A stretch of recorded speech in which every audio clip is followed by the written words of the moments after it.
Oke, kita mulai ya. Bismillah. Assalamualaikum warahmatullahi wabarakatuh. Waalaikumsalam. Ini kita bahas untuk ngomongin soal bab 1 ya. Jadi tugas teman-teman tadi udah, drive udah, tulisannya udah. Nah, aku ajarin secara. Jadi tugasnya kan kemarin udah dapat topik. Topiknya dari yang mana? Dari yang dulu kita terakhir ngomongin sebenarnya. Misalkan kita ngomongin soal aku pengen nyari calon suami yang gimana, istri yang gimana, dimensi indikator kan udah jelas. Lalu dari situ mestinya udah punya ketertarikan sesuatu mestinya, atau topik apapun. Tapi kalau nggak punya topik apapun, ya tinggal tentuin topik aja. Aku lagi pengen neliti apa. Ya. Nah cuman yang nggak boleh adalah kayak gini. Kenapa kamu memutuskan untuk meneliti tentang A misalnya? Nggak boleh, nggak boleh tiba-tiba bilang kayak gitu. Nggak boleh tiba-tiba bilang kayak gini, ya karena rasa penasaran, karena aku pengen tahu. Nggak boleh, harus ada masalah. Nah makanya kenapa bab 1 itu biasanya disebut sebagai latar belakang masalah. Karena nggak ada masalah pun kita harus cari-cari. Makanya kalau ditanya siapa sebetulnya troublemaker, ya para peneliti, akademisi adalah sebenarnya troublemaker. Nggak ada masalah juga di cari-cari. Paham saya dijelasin? Nah, yang pertama adalah kalian mestinya mulai ke lapangan kemanapun itu, atau mulai merenung, nyari tahu aku tuh pengen neliti apa, atau lagi penasaran sama fenomena apa. Contoh ini mah contoh ya, aku suka dulu waktu aku skripsi kayak gini. Kenapa ya ada orang yang gampang banget nurut sama orang lain, padahal itu tuh nggak sesuai sama kepengennya. Nah, kira-kira kenapa? Kalau orang bisa ngejelasin ya, tapi dari pertanyaan why, itu kita harus cari yang namanya variabel psikologisnya. Paham sampai dia jelas ya? Oke, aku ulangi lagi. Berarti cara pertama adalah tolong cari dulu fenomena atau fenomen, itu hasilnya dari mana? Dari perenungan. Ya teman-teman mau nggak mau harus merenung. Contohnya tadi gini, kenapa ya kok ada orang yang dia tuh nurut banget sama orang lain, padahal pengennya beda. Contoh, pas makan siang, ngajak ke kantin, padahal di hatinya tuh udah bilang, pengen nasi goreng, pengen nasi goreng. Pas ke kantin, teman-temannya bilang, sebelah yuk, yuk. Tahu, pikirannya, perasaannya udah mengarahkan dia untuk makan nasi goreng. Ada tukang nasi goreng. Kebetulan nggak ada lagi ya. Tadinya mau ngajak ke sana, ke mana tuh? Memang ya ke sana. Sebelum sama lagi kamu sana tuh LPKUA. Nanti kayak apa? Bukan dari ilmu ya? Dari jodoh. LPKUA. Nah, cari fenomen itu. Cari dulu yang kayak gitu. Kenapa ya? Nah, fenomen itu biasanya men-trigger ngajak kita buat nanya kenapa ya? Contoh, kenapa ya? Kok ada orang, kenapa ya? Kok aku tuh susah banget buat curhat sama orang lain? Jadi tiap kali aku curhat tuh, bawaannya tuh nggak percaya aja. Khawatir bahwa orang ini tuh kayaknya akan memakai curhatan itu untuk bla bla bla bla bla bla. Kenapa ya? Paham? Bisa dijelasin? Nah, itu tuh namanya fenomen. Jadi cari fenomen yang bikin kita nanya kenapa. Lalu kemudian, itu langkah pertama. Langkah keduanya adalah cari kira-kira itu tuh variabel psikologisnya apa, atau namanya apa. Baik ya? 1, cari fenomen. 2, variabel psikologis, atau simpelnya namanya apa. Nah, gimana cara nyari variabel psikologis atau namanya? Gimana coba?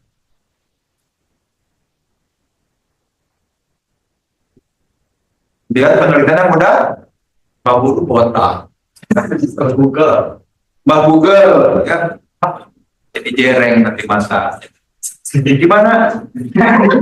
Bukan ChatGPT, tulisin yang tadi diomongin. Kenapa ya? Ada orang Yang panjang, panjang, panjangin aja nggak apa-apa. Enter, enter, enter, jangan enter, shift enter, shift enter, shift enter, terus tulis kira-kira fenomena tersebut apa istilah atau padanan kata atau variabel psikologisnya. Berikan 5 alternatif, enter. Oke, banyak ya? Nanti dia akan, ngaberebet. Ngaberebet itu kayak water yang flow banget, nah kayak gitu. Biarkan itu ngaberebet. Tadi ya, pastikan dapat 5 alternatif. Nanti ada 5 tuh. Atau katakanlah dia cuma ngasih 3 atau 5. Ini berarti langkah keberapa? Ketiga. Udah dapat beberapa kemungkinan, baru tadi yang disebut. Ngapain? Tolong elaborasi lebih lanjut poin pertama. Ya. Tolong elaborasi lebih lanjut poin kedua. Kayak gitu. Nanti kita baca. Kira-kira yang mana yang paling mungkin untuk bisa dilakukan penelitian? Yang ini coba terjadi. Oke. Paham sampai jadi jelas ya? Gampang apa susah? Pak. Begitu pemirsa, tips yang bagus kok. Ya udah capek-capek baca heula juga nu pinter wae lah. Juga nu pinter, juga nu rajin, juga nu banyak waktunya enggak kita teh. Kita nanti ketinggalan beberapa episode serial favorit kita dong. Kalau kita baca jurnal aja enggak. Kita enggak serajin itulah. Oke ya, itu poin 3. Oke, ulangi lagi. Poin pertama, cari fenomena. Jangan tiba-tiba nggak punya fenomena. Jadi nggak boleh nggak punya fenomena. Tiba-tiba nanya ke ChatGPT, tolong cari fenomena. Contoh,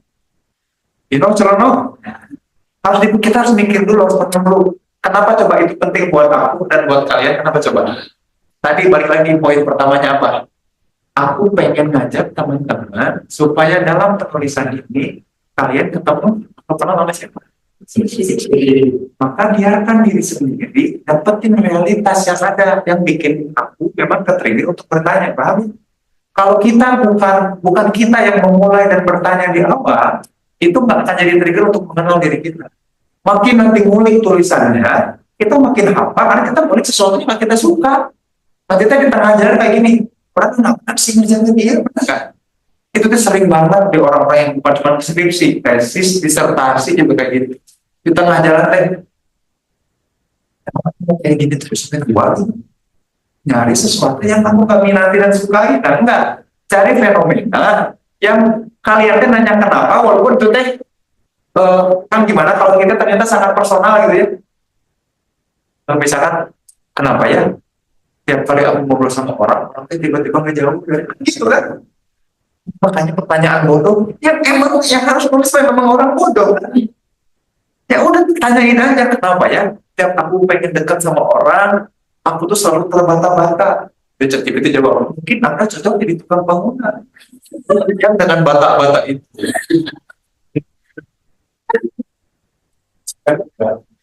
Kenapa ya tiap kali orang ngomong aku terpaku? Jangan-jangan kakak adalah seekor tembok. Nama tembok seekor, kayak gitu. Paham ya? Harus fenomen nomor 1 tuh nggak boleh dari orang lain.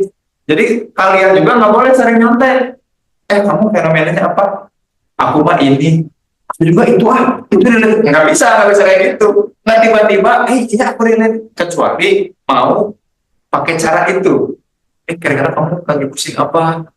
Kamu pusing apa? Oh ya udah. Nanya lagi ke orang, kira-kira kamu apa sih yang lagi terlintas di pikiranmu? Apa lagi kepikiran apa? Lagi gelisah apa? Lagi gelisah ini? Ya aku juga relate gitu ya. Kenapa ya begitu? Ini boleh. Kalau memang itu kita banget, paham ya? Kalau enggak, jangan ngapain. Makanya jangan nanya itu di awal ke ChatGPT. Nanyanya setelah poin keberapa tadi? Kedua, apa namanya? Tanya. Tadi apa dulu? Fenomen dulu yang didapat. Ya, fenomen dulu yang didapat. Baru nanti kita nyampe. Clear? Asik ya? Nah itu buat topik pertama. Jadi itu dulu yang coba dikerjakan. dilakukan. Nah, baru kita kemudian masuk ke sini. Ya, baru mulai tuliskan. Cuman sebelum tuliskan, aku mau sharing dulu nih. Biasanya gambar-gambar itu kayak gini. Gambar-gambar. Tulisan-tulisan tuh kayak gambar ini. Bab 1, isinya biasanya ini. LPM, latar belakang masalahnya apa. Ya, apa masalahnya. Terus diidentifikasi nanti masalahnya. Biasanya latar belakang masalah itu isinya kurang lebih ada 3-4 halaman. Kurang lebih ada 2000 kata.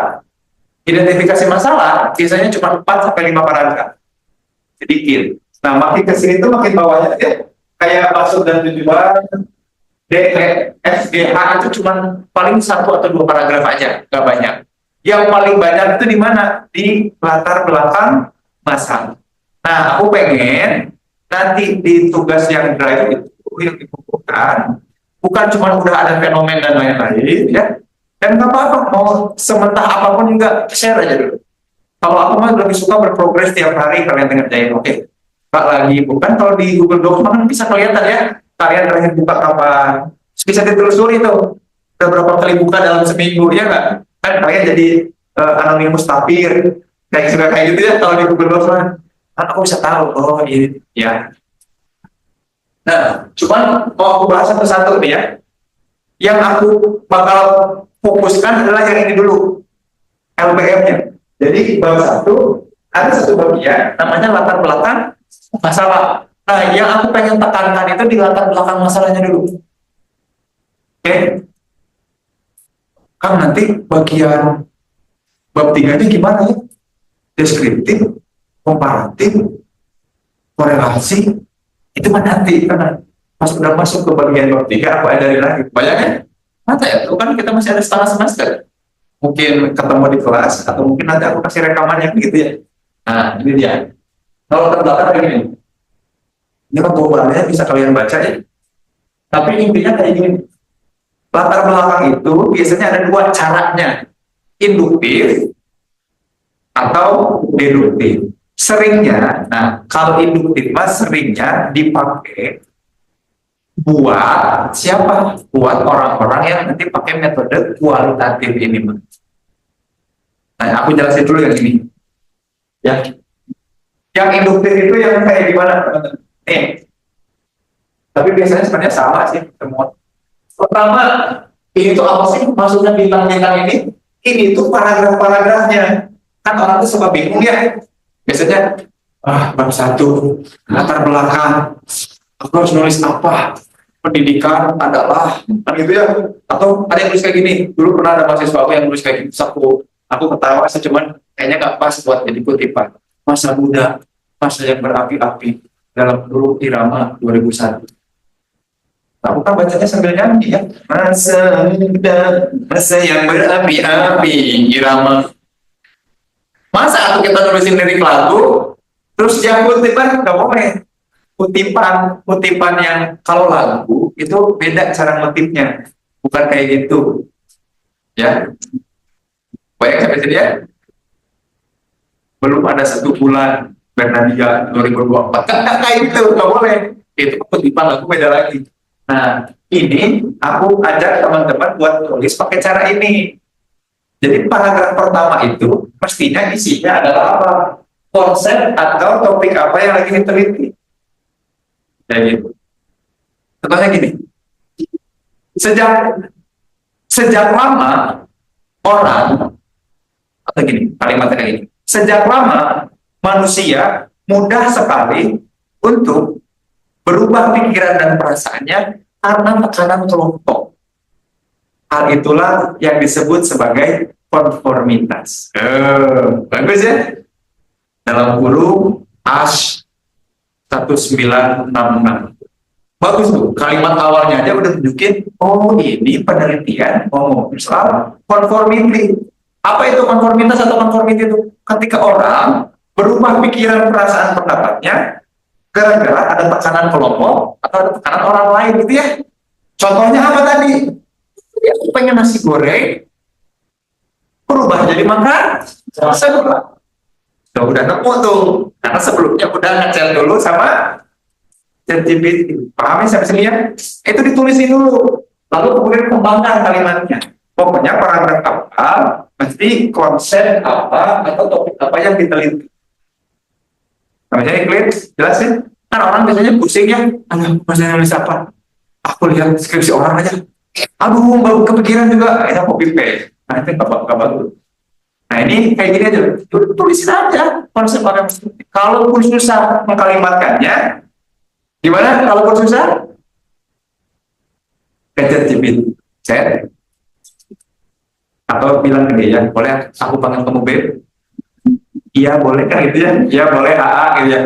Beb, tolong buat satu paragraf yang ini nih, yang ngejelasin konsep topik apa ya diteliti. Isinya, kasih tahu dia, aku pengen nulis apa.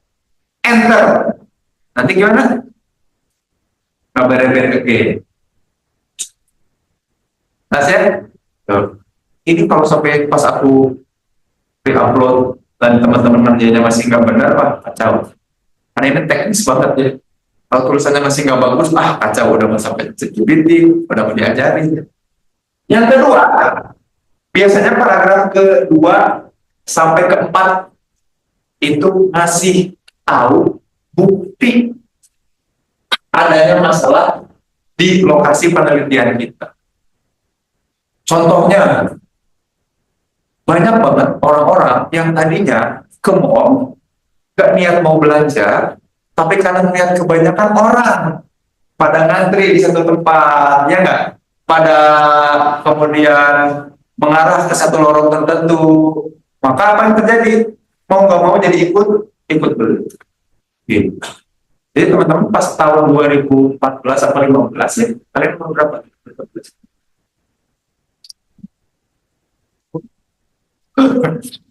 Berapa 2015 aku tuh diminta jadi konsultan satu brand yang datang ke perusahaannya, dia minta kayak gini, Kang, tolong dong gimana caranya supaya toko aku laris didatangin pengunjung. Apa yang harus aku lakukan ya? Apakah produk, apakah revamp produk, apa. Aku teliti, aku kaji, aku bilang apa? Oke, kayak gini nih, setting layout tempatnya buat kayak gini. Karena aku hasil riset di luar negeri kayak gitu juga. Mereka bilang apa coba? Ya, kalau kayak gini mah jadi susah, pelayanannya jadi harus ngantri. Tadi tujuannya pengen apa? Pengen laris kan? Pengen laris atau pengen customer lancar? Ya pengen dua-duanya. Pengen customer lancar belinya, tapi laris. Nggak pilih salah satu. Pengen customer lancar, buat belinya sepi dan lain-lainan nyaman, apa pengen laris? Pengen laris sih. Ya udah, kalau pengen laris, ikuti syarat aku.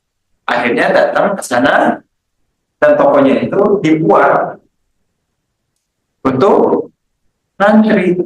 Gara-gara antrian, jadi pada penasaran. Gara-gara penasaran, yang beli banyak. Nah, pelayanannya yang dipercepat. Gitu. Kira-kira apa? Nggak tahu ya karena masih kecil. Waktu itu apa jadi konsultannya Jeko Donald. Mau saingan sama Dunkin. Dulu kan masih Dunkin. Kalau Dunkin Donald itu kan kalau datang, dia di meja banyak kan, kita bisa ngantri di mana aja. Nyaman kan? Kalaupun mau ngambil atau milih, ya tinggal si emak-emaknya atau mbak-mbaknya yang memilih dan milihin.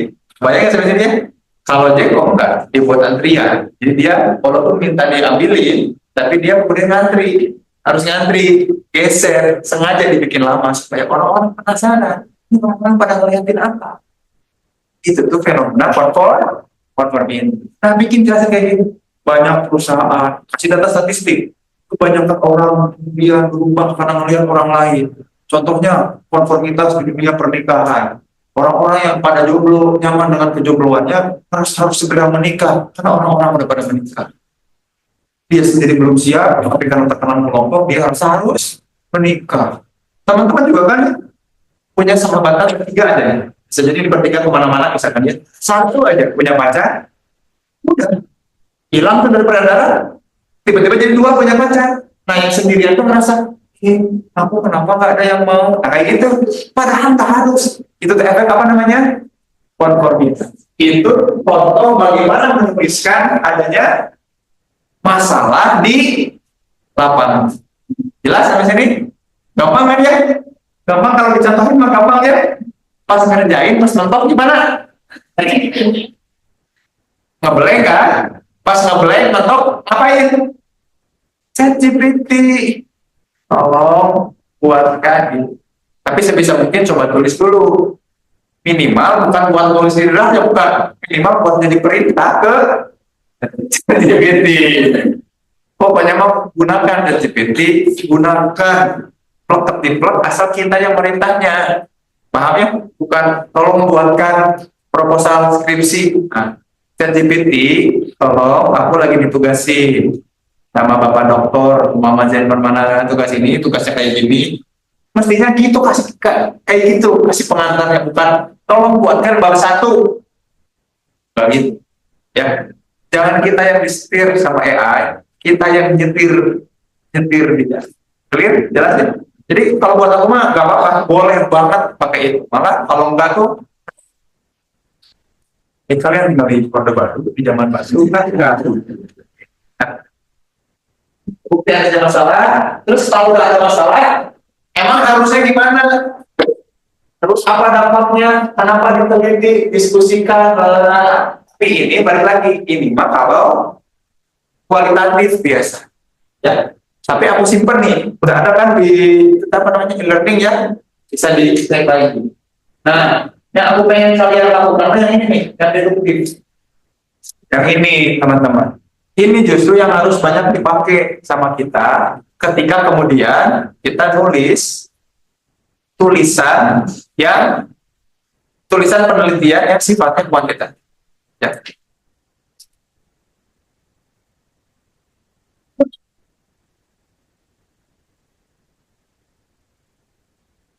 Nah, jadi aku mah ngarepin nanti pas aku buka file, si formatnya tuh udah kayak gini.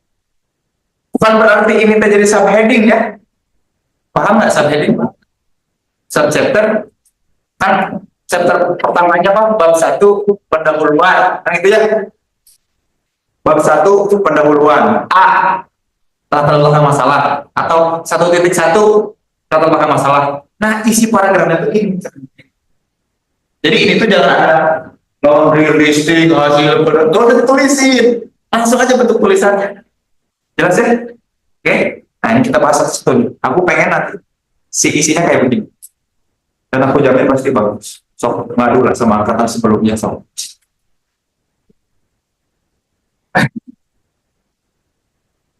Ya, oke. Kita mulai bahas yang deduktif. Deduktif itu berarti pendekatannya dari data-data atau hasil literatur review. Maka paragraf pertama yang aku harapkan muncul adalah ini nih.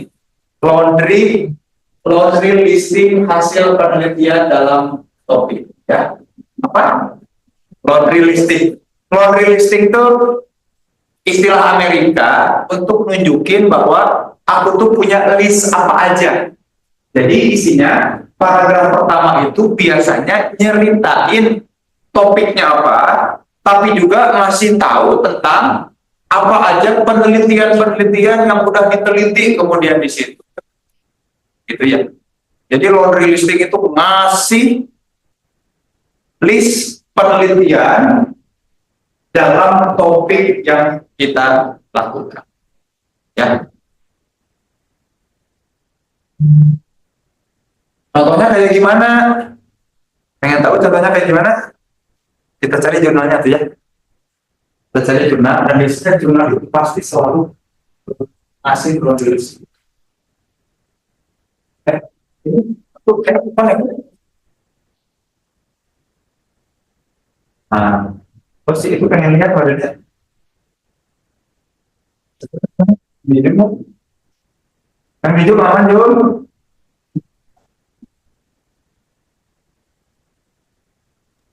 Aman, Pak.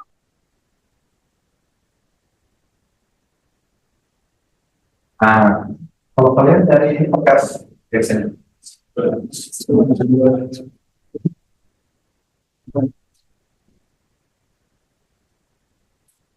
Oke.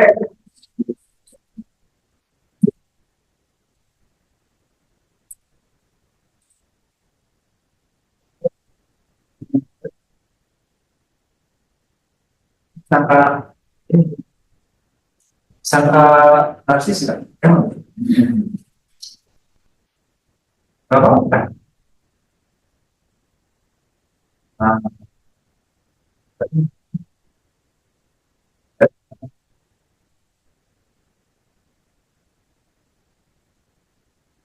Nah, ya. Jadi pertemanan tuh toxic relationship ya. Sampai ini ya. Apa mau setia? Apa mau terjelas? Nah, bahasa ada tapi ini bahasa Inggris. Oh, belum.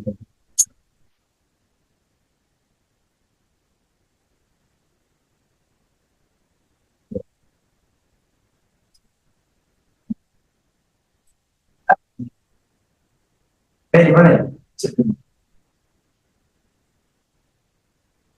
Oke. Nah, contoh laundry listrik itu ya tiba-tiba masih banyak kutipan kayak gitu. Ini namanya laundry listrik. Eh, eh, ya, ini masih banyak kutipan ini namanya laundry listrik. Nah, ini juga nih, diuntung laundry listrik. Jadi laundry listrik itu ngasih list bahwa kita, aku sebagai penulis, itu punya posisi di dalam penelitian terkait itu. Tadi kalau ngomongin konformity ya Pak, ini contohnya kayak gini.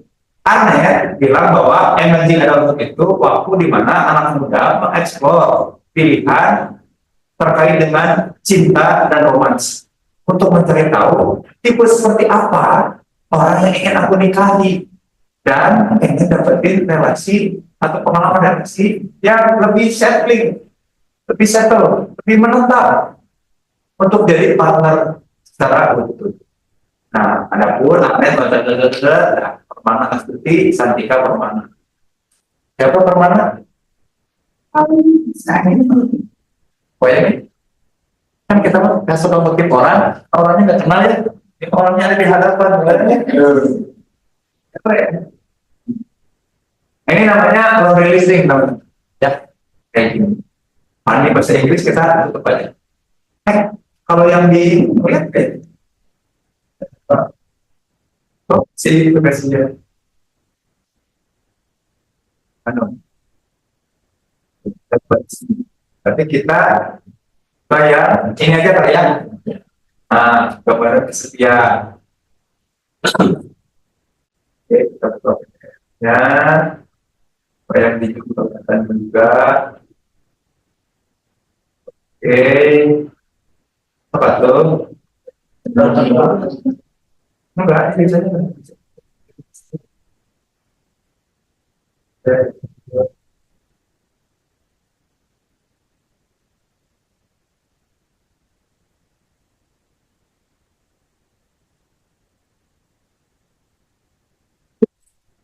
Nah, supaya bisa di-download. Ah, tuh kan. Tuh, ya. Jadi aku tetap masih tahu topiknya apa, ya. Tetap masih tahu topiknya apa, tapi juga masih tahu list orang-orang. Nanti di bawah tuh akan aku apa partner, apa kemana, Barreto, zaman dulu.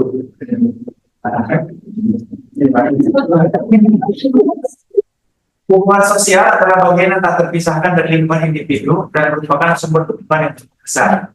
Ketersediaan dan keragaman hubungan sosial itu sendiri sangat penting bagi kesehatan dan kesejahteraan seseorang. Penelitian sebelumnya membuktikan bahwa ini ngasih tahu nih, ini namanya logistik. Penelitian sebelumnya membuktikan bahwa kesepian dapat terjadi sepanjang kehidupan manusia meskipun ditemukan, tapi studi-studi yang dilakukan fokusnya pada kesepian lansia usia lanjut. Kesepian pada berbagai dunia ini ya, Jadi aku pengen meneliti kesepian yang kalau ada literatur mah kebanyakan meneliti kesepian di usia kan, padahal kesepian itu udah jadi kalau kata WHO makanya 2024 kemarin kan awal tahun WHO bilang gangguan mental yang paling bahaya dan yang paling sering muncul di diri manusia adalah apa? Kesepian.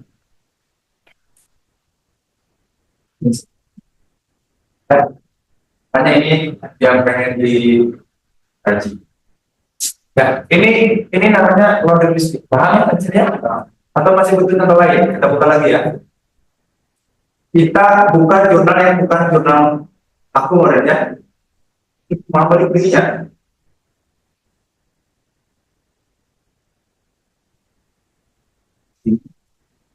Oke. Kalian punya variabel apa misalnya? Kalian punya variabel dari apa? Ada perumahan personality assessment tuh lihat tadi udah ke branding dari perumahan panduan apa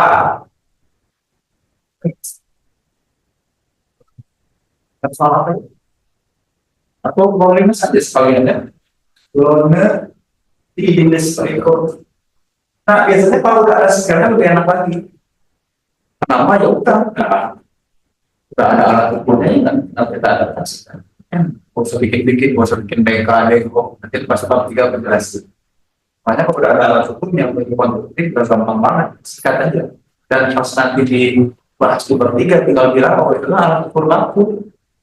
Udah selesai. Coba ya. Nah, UCLA Minus Q. Ini 96. Karena ini udah lama, coba kita cari yang 2020.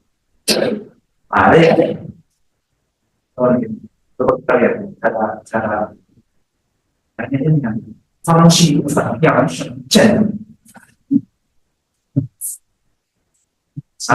biasanya kayak gini. Kalau download PDF, apakah bayar? Ya,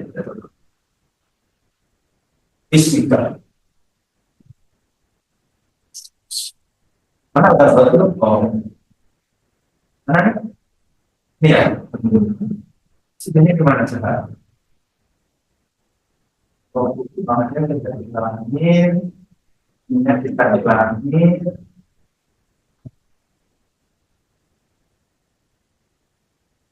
Oh, jadi belum nih yang masih ya sebenarnya seperti ini ya.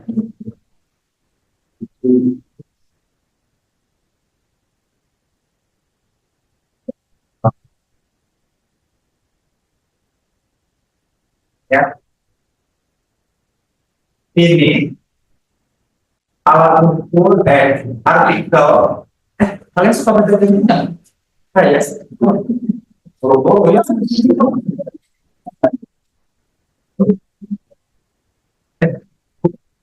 Oh, ada dari ya nggak sih? Tapi kan kamu, tapi aku rekod di sini juga ya. Nah, tapi nanti disimpan di mana? Di satu nungguin. Nanti aku colokin kemana? Buat pindahin datanya. Gitu dia. Dan pokok belajar. Nah, memang tadi, kalian cara macam ya? Aku karena biasanya dari S1 cerita dulu. Tiap hari itu baca jurnal tuh 20 sampai 30 artikel. Jadi 20 sampai 30 reading per hari. Biasanya jam 10 sampai jam 11 malam. Nah, itu tuh udah jam-jam yang nggak bisa diganggu. Karena aku pasti serius kalau lagi baca. Saking seriusnya pengen jadi akademisi. Jadi peneliti ilmuwan. Sekarang justru malah lagi pengen berhenti dulu. Pengen lanjut ini. Pengen lanjut postdoc. Jadi mungkin mulai Februari itu aku jarang ada di Indonesia. Nah, itu luar. Udah kontak beberapa kampus terus juga UKM di Malaysia di US di Singapura, Asia University di Taiwan, sama lupa ya, si Hongkong itu apa namanya, tapi itu ada 5 kampus yang aku mau puterin di mulai Februari Maret lah. Sengaja berhenti dulu jadi dosennya, karena dosen kita mah bukan meneliti kan, kebanyakan cuma ngajar, pas ditanya apa penelitian yang mana, nah coba ditanya ke kita Nana gitu ya, kan jarang juga. Kita dorong, kita yang ibu dikasih sama aku kayak gitu. Nanti kalau kalian dibimbing sama dosennya, ajak yuk kita publikasi yuk. Jadi bukan cuma jadi skripsi, tapi kita publish yuk. Jadi ujung dari bimbingan skripsi itu bukan foto bareng sama pembimbing, bukan. Tapi ada karya bersama yang kita terekam terus. Ya, terlebih aku nggak pernah mau. Biasanya foto sama anak bimbingan aku sebelum kita publikasi. Yang penting nggak usah foto atau nanti aja fotonya kalau kita ketemu di jalan. Aku nggak mau kita berfoto bukan ketika setelah kita mengerjakan sesuatu. Nah, kecuali kita kemarin ya habis ngobrol aku kan ayo kalau sama anak bimbingan aku kita harus bikin karya itu baru berfoto. Makanya. Nah ini ngomongin soal apa teman-teman? Yang saya punya video kelihatan ya teman-teman. Oke. Ini tuh ngomongin soal reliability and validity evaluation of the stigma of loneliness scale in Chinese scholars. Nah, kita lihat paragraf pertama. Fokus kita adalah ngomongin soal si paragraf pertamanya kan. Ada loneliness di situ. Nah, ini baru ngomongin paragraf pertama ya. Supaya kalian dapat pengertian. Dan dia nggak pakai APA style, kayaknya ini 1, 2. Udah ada, intinya udah ada minimal 2 kutipan yang lebih gila lagi kalau udah langsung ngasih banyak kutipan sekali. Contohnya kayak gini, 1 kalimat ada langsung 2 kutipan. 2 kutipan ini 2 orang, tidak 2 artikel. 25 kan ini. Si Barreto Dewa 26 ya, clear ya? Jelas ya sensinya? Udah belajar begini nanti? Gampang nggak susah? Karena saya artinya root mean square estimate approximation. Gampang. CFP, confidence fitness index-nya. Aku bilang kemarin fit. Jadi kalau kita pengen uji model, ujinya apa? Fit. Nah ini tuh indikator-indikator bahwa alat ukur fit apa nggak banyak tuh. SMR, kan kita tahu SMR ya. SMR. Oke, kita cari lagi jurnal yang lain. Ada yang mau ditanyain sama ini nggak? Banyak ya? Kita masuk.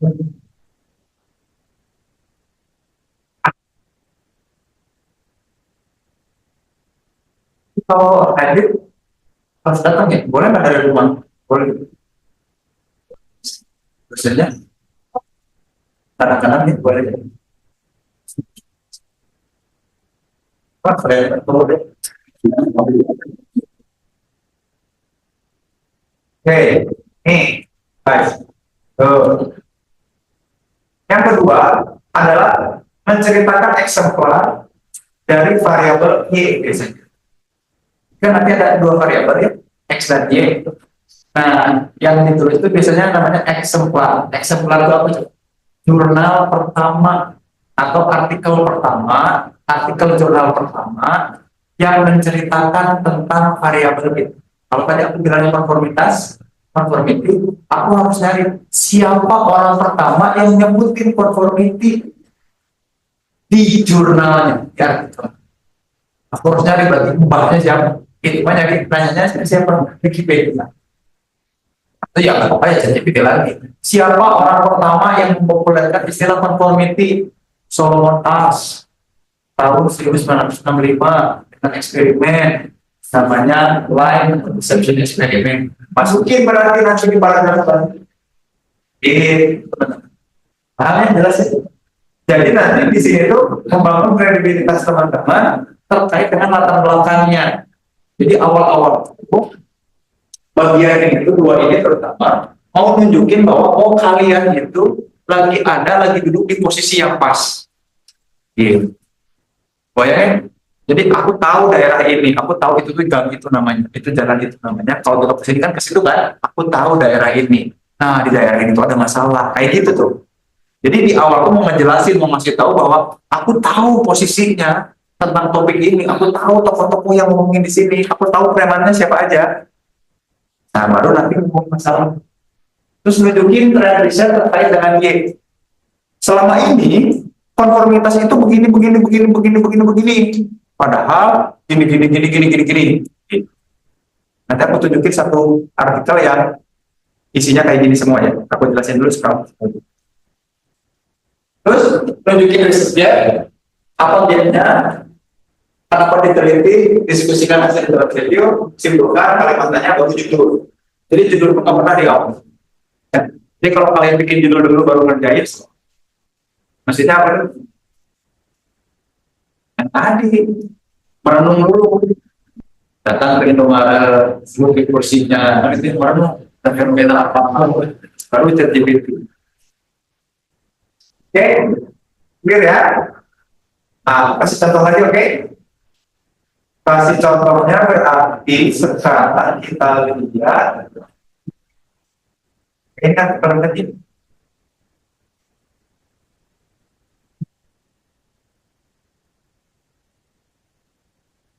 kita lihat berarti pertanyaan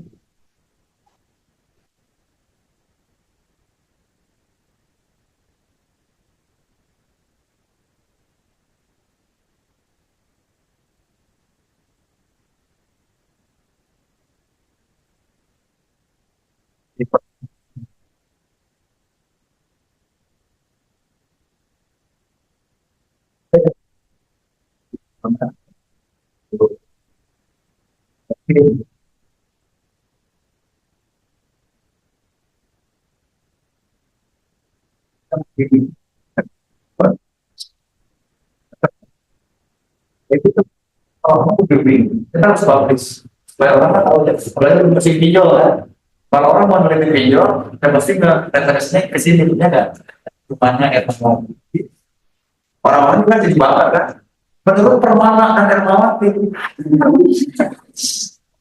makanya kalau lagi ujian si pengujinya itu menurut siapa menurut Permana dan kan orang langsung pikir pengujinya kan karena tokohnya ada di sini boleh nggak susah buat ngelawan susah tapi yang bisu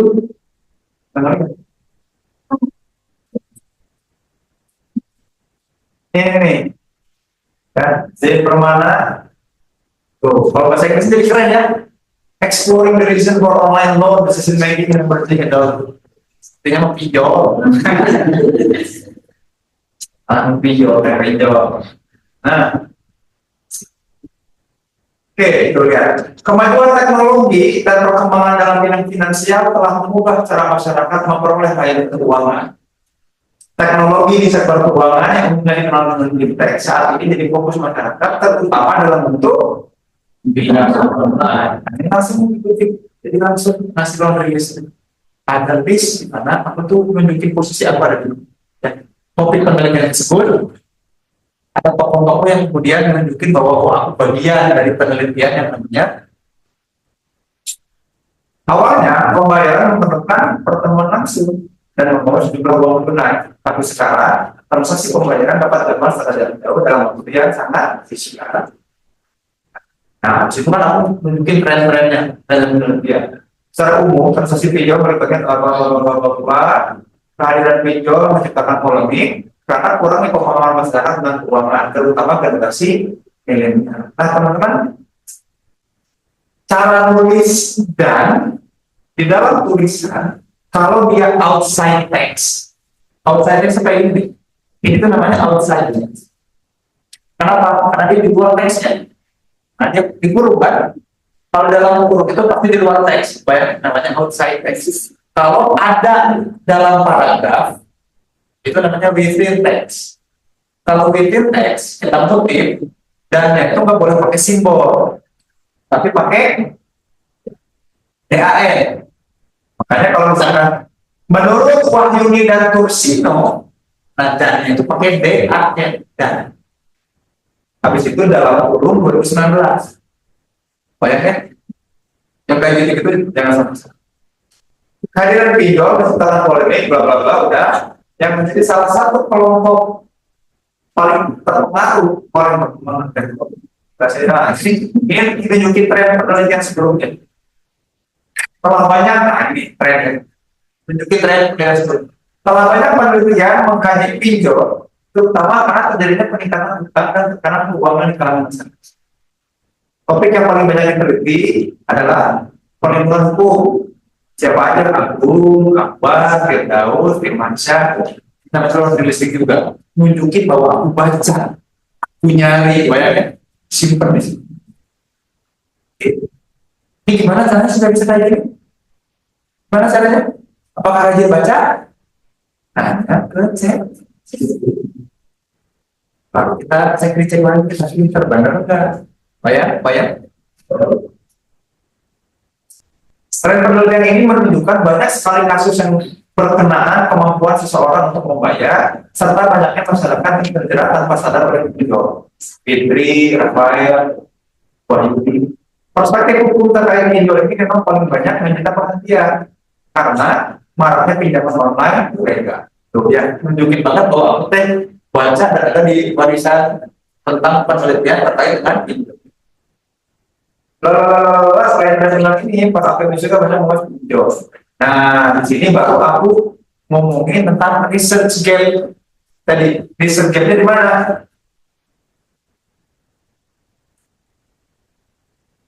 Namun hingga saat ini belum ada penelitian yang secara khusus membahas gambaran psikologis seseorang yang terjerat dalam pinjaman online. Ya nggak? Dari mana ya argumen ini? Karena aku udah mungkin sebelumnya lihat banyak banget di bagian yang tersebut, tapi mereka ngomongnya bidang hukum, bidang ekonomi, ya. Makanya aku bisa berargumen. Kalau nggak percaya silahkan cari sendiri. Ini bisa dipublish. Biasanya penelitian itu disebut bagus kalau menunjukkan research gap. Jadi kalau ada pertanyaan, kenapa kamu meneliti, kenapa kamu ambil penelitian ini? Karena sebutin research gap. Jadi jangan bilang karena penasaran, jangan bilang karena aku tertarik, bukan, itu personal. Ini harus ilmiah. Banyak kalau ilmiah, argumennya apa? Research gap. Kenapa Kang Z senang atau pengen lebih ini? Karena yang penelitian yang ada belum ada sama sekali yang bahas tentang pinjol dari sudut pandang dinamika dan mekanisme psikologis. Jadi yang kasih argumen sebelumnya kan kebanyakan soal pendidikan administrasi keuangan, ini ngomongin apa hukum, ini juga soal legal dan ilegal, ranah hukum kan gitu ya. Nah, nggak ada khusus dalam psikologi. Pulangnya penelitian yang mengungkapkan dinamika psikologi ini, penyebab secara psikologi merupakan satu kesenjangan dalam literatur. Hanya research gap. Itu yang penting kalau ditunjuk. Paham tentunya? Gimana cara nyari research gap?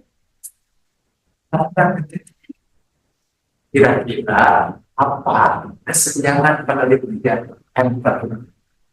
Pada penelitian tidak ada. Tahu kan? Penelitian seperti ini goalsnya tujuan penelitian. Kalau kita terlihat kualitatif.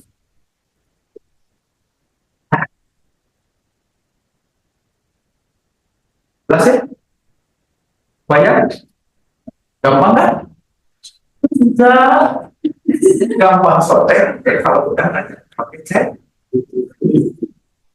Jadi aku tadi udah ngasih contoh.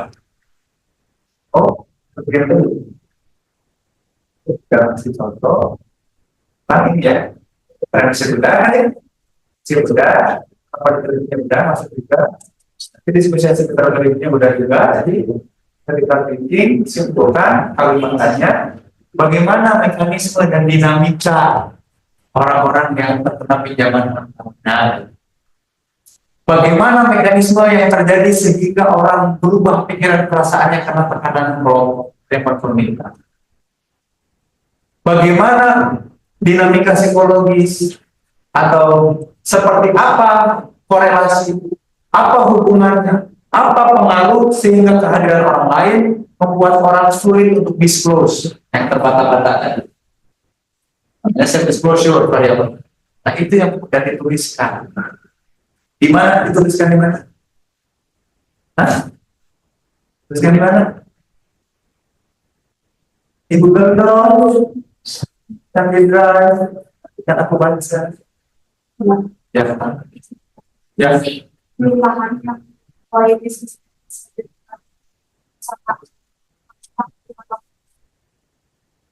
Nah, kalau yang ini ya, kalau ternyata kan kalau tadi mah research gapnya, nah, sebenarnya ada banyak. Ada tujuh. Ini ada masing-masing research gapnya masing-masing. Nah, kalau yang tadi aku contoh ini pinjol, itu karena dia disebut dengan evidence gap, knowledge gap. Ada penelitian yang belum ada, yaitu di psikologis kan. Nah, kalau yang ini mah diskusikan hasilnya terakhir dengan fakta di lapangan, kalau ternyata semuanya bilang gitu, tapi ini di lapangannya enggak. Kayak gitu. Ini contohnya yang lagi aku teliti sekarang. Aku lagi seneng banget teliti, cuman aku lagi pengen karena lagi resign di kerjaan ini, lagi proses. Kedepannya kan aku punya anak bimbingan dia, meneliti apa? Aku tuh lagi meneliti tentang fenomena di mana orang tuh, teman-teman coba cek baca deh semua literatur, orang tuh bilang bahwa manusia itu pada dasarnya buruk. Tokoh apapun, harus Darwin bilang gitu, Richard Dawkins secara biological bilang gitu, di psikologi itu yang Freud bilang gitu. Tapi orang-orang yang bilang manusia itu pada dasarnya positif siapa? Nggak ada. Psikologi positif itu manusia nggak bilang kayak gitu. Bahkan si Maslow bilangnya apa? Kita itu butuh pada dasar kita apa? Makan, minum, dan hubungan seksual kan? Tapi binatang banget ya kan? Negatif dong. Kalau belum terpenuhi kita nggak bisa yang lain. Katanya kan gitu ya. Bahkan yang positivistik, yang psikologi positif, bahkan yang humanistik itu bilang kayak gitu. Masa iya sih? Manusia yang seburuk itu? Nah, literaturnya bilang begitu. Bahkan ada yang namanya negativity bias. Kayak itu pasti cenderung lihat sesuatu negatifnya dulu daripada positifnya. Itu penelitiannya banyak. Semua pada sepakat. Tapi aku pengen lihat di lapangan ada orang baik. Ada orang yang kayak gitu. Nah itu tuh diskusikan maksudnya gitu. Jadi teorinya udah firm, seolah-olah nggak ada celah lagi, tapi ternyata di lapangan nggak kayak gitu. Bukankah dokter atau psikolog harusnya bantu orang ya? Tapi kenapa? Apa susah dimintain buat gratis? Idealnya apa? Kenyataannya apa? Nah, ini tabrakin di sini kalau ada. Nah, biasanya itu di sini practical knowledge dia. Ketika di prakteknya ada kayak gini. Kalau evidence dia penelitian bilang ini ngebuktiin sebaliknya. Nah, itu hasil penelitian. Aku ada penelitian yang nunjukin sebaliknya. Kemarin itu aku lagi berbimbing di IO juga, masih seperti IO, rasa dia meneliti sosiotropi itu seringkali menyebabkan depresi. Sosiotropi itu gini, kehadiran orang lain bikin dia cemas. Dan gara-gara kecemasan itu dia membangun ekspektasi. Aku buat apa supaya kamu senang?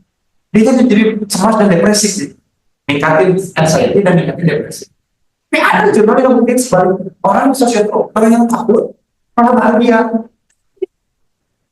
Jadi nemu, namanya evidence based. Jadi yang mana yang benar? Penelitian aku membuktikan bahwa sosiotropi terhadap depresi karena ada evidence. Kan peneliti jadi seru ya. Aku jadi pengen tahu, aku lagi pengen buktiin apa dalam hidup aku kan gitu.